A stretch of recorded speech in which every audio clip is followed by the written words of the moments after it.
या निवडणुकीमध्ये मतीनबाई शेख यांनी आज एक लोकमतला वार्तापत्र छापलेलं आहे आणि त्याच्यामध्ये त्यांनी सोशल इंजिनिअरिंग हा एक शब्द प्रयोग केलेला आहे. मला आठवतं की सुश्रीबाईंजी मायावतीजी यांनी उत्तर प्रदेशमध्ये सोशल इंजिनिअरिंग करून त्यांचं बहुमताचं सरकार आणलेलं होतं. तर सोशल इंजिनिअरिंग या मुक्ताईनगर शहरामध्ये मतीनबाई कशा प्रकारे आमदार चंद्रकांत पाटील यांनी राबवलं आणि यामध्ये भारतीय जनता पक्ष पुढे कमी पडला याबद्दल तुम्ही काय सांगा? मगाशी मी सांगितलं होतं की खडसेंची गाडी पंक्चर करून पायी झालेले जे होते मुख्य सूत्रधार, त्यांना आता वेळ होती की दुसऱ्या कोणत्या तरी गाडीत आपण बसावं आणि आपलं परत अस्तित्व निर्माण करावं. त्या अनुषंगाने भाजपाची लढत त्यांना महत्त्वाची होती. परंतु चंद्रकांत पाटील यांनी काय केलं, एक सोशल इंजिनिअरिंगचा प्रयोग केला. विधानसभेत जे मुस्लिम मतदार त्यांच्या बाजूला नव्हते, त्यांच्यापासून दूर गेले होते, त्यांना त्यांनी हळुवारपणे अलगदपणे अंगावर केलं. त्याच्यात सर्वात महत्त्वाचा वाटा आहे तो अफसर खानचा.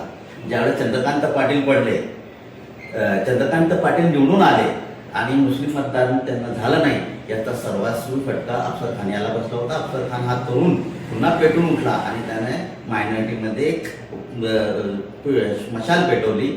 मशाल म्हणण्यापेक्षा कमान दाखवला आणि मुस्लिम मतदार चंद्रकांत पाटलांच्या बाजूने केले. मुस्लिम मतदार चंद्रकांत पाटील, यामध्ये 4 मुस्लिमांमध्ये सुद्धा 4 जाती वेगवेगळ्या त्या एकत्रित केल्या मला वाटतं. सोशल इंजिनिअरिंग मध्ये चंद्रकांत पाटील यांनी उमेदवारी देताना नगराध्यक्ष पदासाठी मराठा उमेदवार, त्याच्यानंतर खाली जे नगरसेवक आहेत 17 नगरसेवक आहेत, त्याच्यामध्ये प्रत्येक समाजाला त्यांनी प्रतिनिधित्व देण्याचा परिपूर्ण प्रयत्न केला. अच्छा, याच्यात मुस्लिम समाजामध्येही ओबीसी आहेत, त्याच्यामध्ये खाटीक येतात, कुरेशी येतात, पिंजारी येतात, तर त्याच्याही त्यांनी सोशल इंजिनिअरिंगचा फॉर्म्युला अवलंबला. मुस्लिम उमेदवार देताना त्याच्यामध्ये त्यांनी कुरेशा, त्याच्यामध्येही त्यांनी आणखी जे आहेत ते उमेदवार दिलेत. त्यामुळे सोशल इंजिनिअरिंगचे जेवढे 18 पगड जाती हा जो विषय असतो ते सर्व त्यांनी उमेदवारी देताना ते या गोष्टींचा सर्वांगीण अभ्यास केला. आणि या अभ्यासामागे त्यांच्या सुनील पाटील, प्रवीण चौधरी आणि त्यांची टीम यांचा महत्त्वाचा वाटा होता. कारण प्रत्येक वेळेस त्यांनी दर्शवून दाखवलं, प्रत्येक उमेदवाराची भूमिका त्यांनी तिथं मांडली आणि त्यानंतर ते सोशल इंजिनिअरिंग यशस्वी झाली या खालच्या कार्यकर्त्यांमुळे. म्हणजे माझं तर या ठिकाणी असं ऑब्झर्वेशन आहे की, आणि मतीनबाईंचं ऑब्झर्वेशन आहे की मुस्लिम समाजाच्या एकूण मतांपैकी 3569 मतं हे संजना पाटील यांना मिळाले आहे, बरोबर आहे? हो. आणि जवळपास 2300 मतं हे फक्त भावना ललित महाजन यांना मिळालेले आहेत. म्हणजेच की मुस्लिम मतं हे निर्णायक ठरले असं म्हणायला हरकत नाही.